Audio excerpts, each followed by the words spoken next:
तो इस साल का शायद सबसे मुश्किल काम है एक अच्छा फोन ढूंढना, साथ में उसकी अच्छी प्राइसिंग पे होना। और आई थिंक ये फोन इस कैटेगरी में आ सकता है। ये Vivo X20T। काफी दिन से इस फोन को टेस्ट करो, थोड़ी वीडियो लंबी हो सकती है क्योंकि काफी डेप्थ में टेस्टिंग हो गई, बट कुछ नेगेटिव भी है जो शायद आपको पता होना चाहिए। बट अगर आप कोई वैल्यू फोन ढूंढ रहे हो शायद इस साल, तो ये आप चूज कर पाओगे। पहली बार इस चैनल पे आए हो, मेरा नाम है प्रवीर, प्लीज सब्सक्राइब करना अगर आपको वीडियो अच्छी लगती है।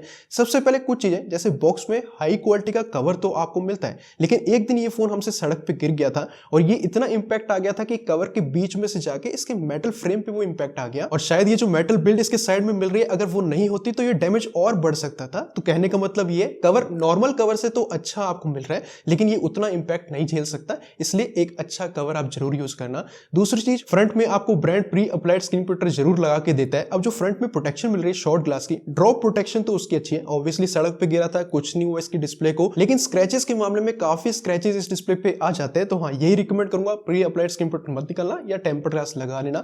दूसरी चीज, ये जो कैमरा मॉड्यूल एक्स सीरीज के अंदर आता है ना, इस पे स्क्रैचेस आने के चांस ज्यादा रहते हैं, इसको भी थोड़ा सा ध्यान रखना पड़ेगा। बाकी तो आईपी रेटिंग बहुत अच्छी मिल रही है, IP68 है, IP69 की रेटिंग है। हैप्टिक्स के अंदर ध्यान देना, ये मिस कर देते हैं, दोनों ऑप्शन ऑन कर लेना। इसके बाद वॉल्यूम अप डाउन करोगे या कुछ भी सिलेक्ट करोगे, उसका तो सेपरेशन आपको फील होगा। कीबोर्ड पे भी सेपरेशन बहुत अच्छा है, फ्लैगशिप जैसा आपको हैप्टिक्स मिलते हैं। तो इस हाथ में ओवरऑल फोन सॉलिड फील होता है, बट वही है, कुछ स्क्रैचेस वैचेस के मामले में आपको कुछ चीजें ध्यान रखनी पड़ेंगी। बाकी डिजाइन तो वही एक्स सीरीज जैसा आपको डिजाइन देखने को मिल रहा है इस फोन के अंदर। कुछ यूनिकनेस तो आपको इस फोन में नहीं मिलती है डिजाइन में, लेकिन अब बहुत हैवी फील नहीं होगा। अब जैसे जैसे इसे डेली यूज करते रहोगे आपको ये फोन काफी कंफर्टेबल फील होगा। बाकी तो फ्रंट में भी डिस्प्ले से एज सच कोई मेजर शिकायत नहीं है, फ्लैट डिस्प्ले, रेजोल्यूशन काफी अच्छा है। हल्का से इसके बेजल्स अगर मैं देखूंगा तो टॉप वाले और जो बॉटम वाले वो थोड़े थिक फील होते हैं। अगर उन्हें आप साइड बेजल से कंपेयर करते हो तो हाँ, कंटेंट देखते वक्त कई बार थोड़ा सा फील होता है, बट क्वालिटी डिस्प्ले की बहुत अच्छी है, बहुत अच्छे कलर प्रोड्यूस कर रहे हैं, डिटेल बहुत अच्छी है, पावरफुल फोन है, 4K HDR सपोर्ट है, OTT एप्स के अंदर भी HDR10 का आपको सपोर्ट मिलता है। डिस्प्ले बहुत ब्राइट है, आराम से मैं डायरेक्ट सनलाइट के नीचे इस फोन को यूज कर पाए। डिस्प्ले की ब्राइटनेस कम करता हूं तो इसमें कोई फ्लिकर नहीं फेस हुआ, मेरी आंखों के लिए भी सेफ है। और डिस्प्ले के अंदर जो अल्ट्रासोनिक फिंगरप्रिंट स्कैनर है बहुत फास्ट है, सिंपल टैप करता हूं तो अनलॉक हो जाता है। तो हाँ, डिस्प्ले बहुत हद तक एक फ्लैगशिप जैसी है, बेजल्स के मामले में नहीं, और रिफ्रेशेड LTPO डिस्प्ले नहीं है, ये LTPS डिस्प्ले यानी मोस्टली 120 हर्ट्ज पे रहता है। बस ये अच्छा है कि थर्ड पार्टी एप्स के अंदर ही 120 हर्ट्ज काफी स्टेबल है, तो स्मूथ डिस्प्ले फील होती है और ऑलवेज ऑन डिस्प्ले आपको फिर भी ऑलवेज वाली मिलती है। तो इस क्वालिटी के मामले में ऐसा कोई शिकायत नहीं है, बस बेजल्स और थोड़ा रिफ्रेशेड शायद LTPO डिस्प्ले देते तो और अच्छा होता। बाकी साउंड क्वालिटी, स्टीरियो स्पीकर आपको मिलते हैं, साउंड टेस्ट सुनना।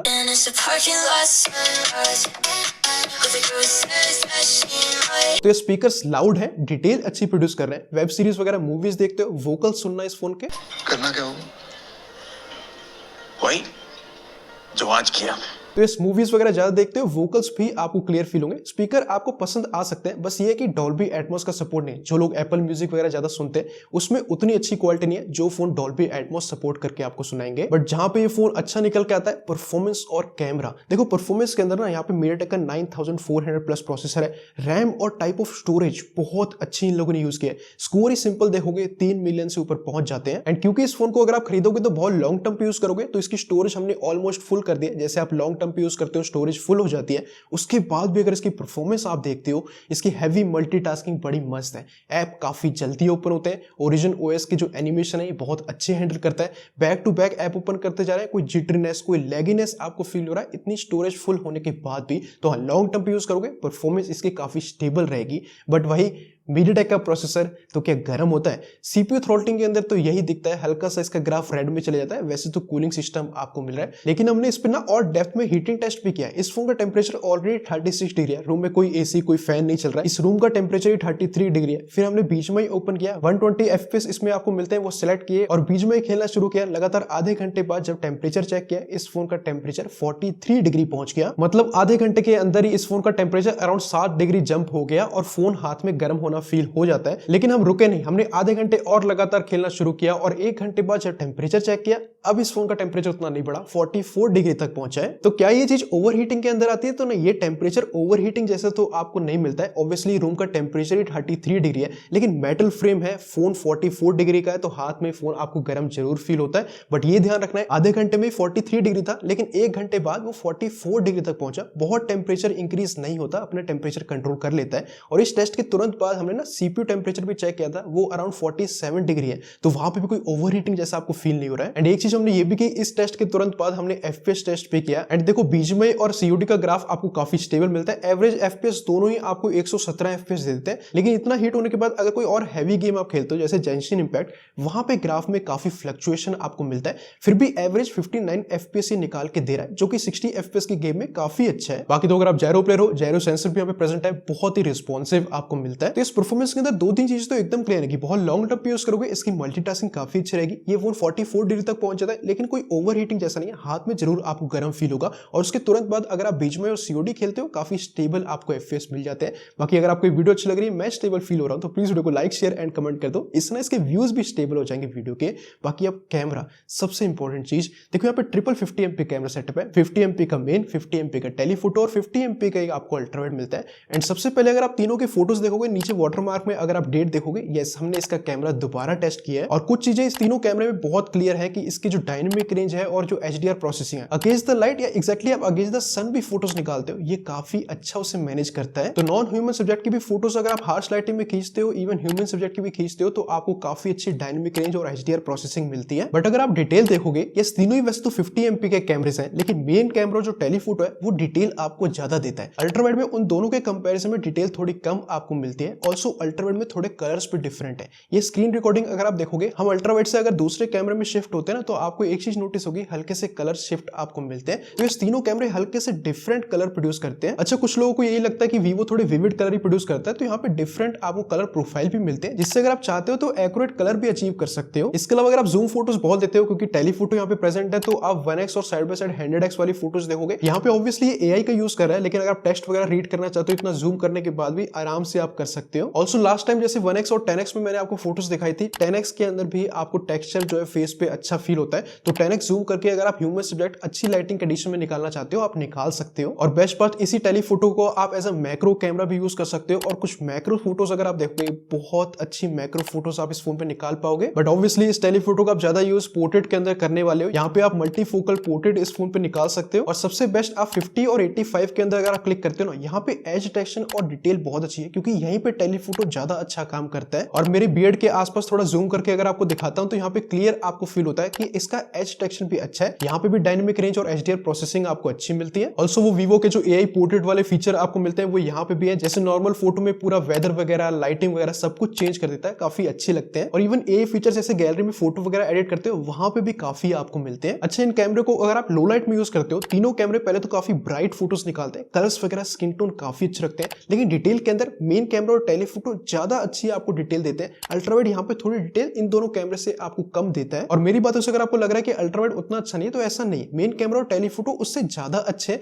और क्योंकि वाइडर एरिया क्लिक कर रहा है 50 MP के साथ ही, तो उनसे डिटेल ऑब्वियसली इस कैमरे से कम आएगी, बट ये अल्ट्रावाइड बहुत यूजेबल है। स्पेशली जो फोन 8 MP का अल्ट्रावाइड देते हैं, उनसे काफी अच्छा है। और क्योंकि ये 50 MP का है, तो इसी वजह से आप सारे कैमरे से, यस अल्ट्रावाइड से भी और मेन कैमरे से भी और टेलीफोटो से भी आप 4K 60 FPS में इस फोन में वीडियो शूट कर सकते हो। तो वीडियो कैपेबिलिटी इस फोन की काफी अच्छी है। और इवन टेलीफोटो के अंदर ही अगर आप दौड़ते वगैरह हो, इतना जूम करने के बाद भी, तो भी स्टेबल फुटेज निकल के आती है। और अगर आप पोर्ट्रेट वीडियो वगैरह बहुत शूट करते हो, यहाँ पे उसका भी आपको ऑप्शन मिलता है। तो इस वजह से ये एक अच्छी कैटेगरी में आ रहा है, क्योंकि इसकी परफॉर्मेंस भी अच्छी है, साथ में इसका कैमरा भी बहुत केपेबल आपको मिल रहा है। स्पेशली वीडियो कैपेबिलिटी, सारे कैमरे से 4K 60 FPS, वो भी स्टेबल वीडियो। और फ्रंट में भी अगर आप देखते हो 32 MP का सेल्फी कैमरा, एंड इसे आप एक यूजेबल सेल्फी कैमरा कह सकते हो। जितनी डिटेल इसके बैक कैमरा देते हैं, उतनी डिटेल आपको ये नहीं देता। इवन डे टाइम के अंदर भी हल्की सी डिटेल सॉफ्ट फील होती है, बट इसके भी कलर्स अच्छे हैं, इसकी भी डायनेमिक रेंज अच्छी है, HDR processing against the light भी अच्छा काम करता है। और साथ में पोर्ट्रेट फोटोज में एज डिटेक्शन इसका भी आपको ठीक मिलता है, बट लो लाइट के अंदर डिटेल थोड़ी और सॉफ्ट होती है। बट जो सेल्फीज आती हैं वो काफी ब्राइट रहती हैं, स्किन टोन कलर ये अच्छे मेंटेन करता है, और यूजेबल सेल्फी आपको मिलती है। तो इस बैक में इसका कैमरा ज्यादा अच्छा है, फ्रंट में थोड़ी डिटेल सॉफ्ट जरूर होती है। बाकी इसमें वीडियो 4K 60 FPS में आप शूट कर सकते हो, काफी स्टेबल वीडियो शूट होती है। और बेस्ट पार्ट है, आप बैक कैमरे से फ्रंट कैमरे में रिकॉर्डिंग के टाइम भी शिफ्ट कर सकते हो, एंड इससे भी अगर आप पोर्ट्रेट वीडियो शूट करना चाहते हो, वो भी आप कर सकते हो। तो यही चीज मैं एक्सप्लेन करना चाह रहा हूं। सारे कैमरे काफी केपेबल है, वीवो ने सपोर्ट काफी अच्छा दिया है, और साथ में AI फीचर भी बहुत सारे यूनिक आपको मिलते हैं। वैसे तो सारी फोटोज मैंने गूगल ड्राइव में भी सेव कर दी, आप खुद जाके चेक करना, कैमरे का और अच्छा आइडिया मिल जाएगा।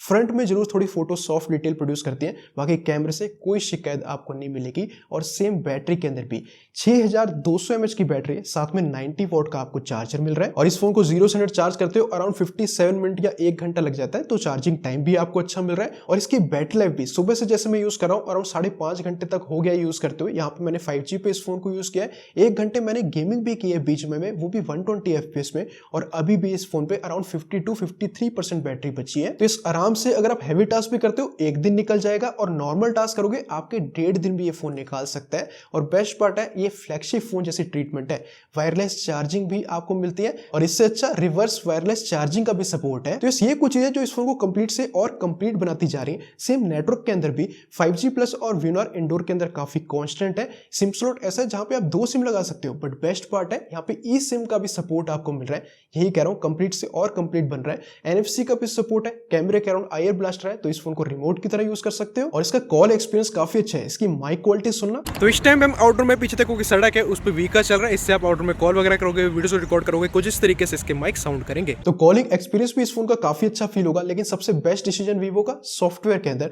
फाइनली एंड्रॉइड 16 पे तो ये फोन चल रहा है, लेकिन ओरिजिन OS 6 पे बेस्ड है। कुछ चीजें जरूर अच्छी नहीं लगती हैं, जैसे फ्लैगशिप फोन है तो स्टार्टिंग में आपसे कुछ एप्स प्री इंस्टॉल कराने की कोशिश करता है, अगर मैं ध्यान से स्किप नहीं करता तो काफी ब्लोटवेयर आ जाता। फिर भी थोड़ा बहुत ब्लोटवेयर आपको मिलता है, बट वो उतने उल्टे सीधे नहीं है और आप उन्हें अनइंस्टॉल कर सकते हो। और ये भी नहीं है कि एकदम बग फ्री सॉफ्टवेयर आपको मिल रहा है, जैसे नोटिफिकेशन आप राइट एंड लेफ्ट स्वाइप करके नीचे लेके आ सकते हो। लेकिन एक बार ऐसा हुआ कि ये काम करना ही बंद कर गया, बट ये चीज बहुत ही कभी कभार होती है, वरना बहुत ही इंप्रूव हुआ है सॉफ्टवेयर, स्पेशली एनिमेशन के अंदर। One of the best animation की कैटेगरी में अब ये सॉफ्टवेयर आ चुका है। बहुत रिस्पॉन्सिव, बहुत स्टेबल फील होता है, और साथ में सारे बेसिक फीचर तो है, जैसे ऐप लॉक है, ड्यूल एप्स है, ऐप हेड वगैरह, चुपके से कॉल रिकॉर्डिंग करनी है वो भी आप कर सकते हो। बट अब जो यूनिकनेस भी सॉफ्टवेयर में ऐड हो गई, जैसे लॉक स्क्रीन में बड़ी बड़ी क्लॉक, डेप्थ इफेक्ट वगैरह, साथ में फ्लिपकार्ट जैसा फीचर आपको मिलता है, ओरिजिन आइलैंड जैसा फीचर है, कुछ भी शेयर करना है होल्ड करके कहीं पे भी ड्रॉप कर दो, और कनेक्टिविटी बहुत इंप्रूव हुई है। जैसे ऑफिस किट का सपोर्ट है, तो मेरे मैकबुक से भी ये फोन कनेक्ट हो जाता है, सारी फाइल्स वगैरह वहीं से मैनेज कर सकता हूं, पूरा फोन वहीं पे कंट्रोल कर सकता हूं। तो इस वीवो ने ये बहुत अच्छा डिसीजन किया, फन टच OS को रिप्लेस किया ओरिजिन OS 6 से, जिससे अब ये फन टू यूज भी हो गया, साथ में यूनिक फीचर भी, इंपॉर्टेंट फीचर भी, और कस्टमाइजेशन भी आपको अच्छी मिल रही है। एंड फाइनली इस सॉफ्टवेयर में अब आपको रिकमेंड भी कर सकता हूं। एंड आखिरी में, वैसे तो मैंने सब कुछ इस फोन का कवर कर दिया है, बहुत डेप्थ के अंदर आपको सब कुछ ही पता चल गया है, फिर भी सारे पॉजिटिव और सारे नेगेटिव मैं साइड बाय साइड लिख के भी देता हूं, ताकि आप आसानी से डिसीजन ले सकते हो। अगर इसके पॉजिटिव पसंद आए, ये फोन आपके लिए बना है, नेगेटिव से कुछ भी दिक्कत है तो आप इस फोन को इग्नोर कर सकते हो, लेकिन मेरे हिसाब से ये नेगेटिव इग्नोर करने वाले हैं, पॉजिटिव बहुत अच्छे हैं। और इस टाइम पे अभी जिस प्राइस पे ये फोन मिल रहा है, शायद बहुत टाइम पे ये फोन नहीं मिलेगा। सेल वगैरह आती है, हल्का फुल्का भी थोड़ा सस्ता होता है, आराम से इस फोन को खरीद सकते हो। बहुत कम इस साल ऐसे फोन आए जिसकी परफॉर्मेंस अच्छी है, बिल्ड अच्छी है, साथ पे आपको कैमरा अच्छा मिल रहा है, सारे फ्लैगशिप फीचर आपको मिल रहे हैं, कैमरे में सपोर्ट अच्छा मिल रहा है। मेरे एरिया में तो ये फोन डिलीवर होना ही बंद हो गया। अगर आपके एरिया में हो रहा है, ये फोन को लेके कंफ्यूज थे, मेरे हिसाब से आप आराम से इस फोन को ले सकते हो। फिर भी सारे पॉजिटिव नेगेटिव आपके सामने थे, आप आसानी से अपना डिसीजन और अच्छी तरीके से भी ले सकते हो। होप आपको वीडियो अच्छी लगी हो। मैं ऐसी सिंपल स्ट्रेट तो पॉइंट बनाता रहता हूं, ताकि आप आसानी से डिसीजन ले सको, आपका पैसा कहीं वेस्ट ना हो। तो प्लीज थोड़ा सपोर्ट करना, सब्सक्राइब करके बेल आइकन कॉल पे करना, वीडियो अच्छी लगी लाइक एंड शेयर कर देना। कोई भी सवाल अभी भी रह गया कमेंट सेक्शन पूछना। मिलते हैं आपसे अगली वीडियो में। Thanks for watching, I love for all.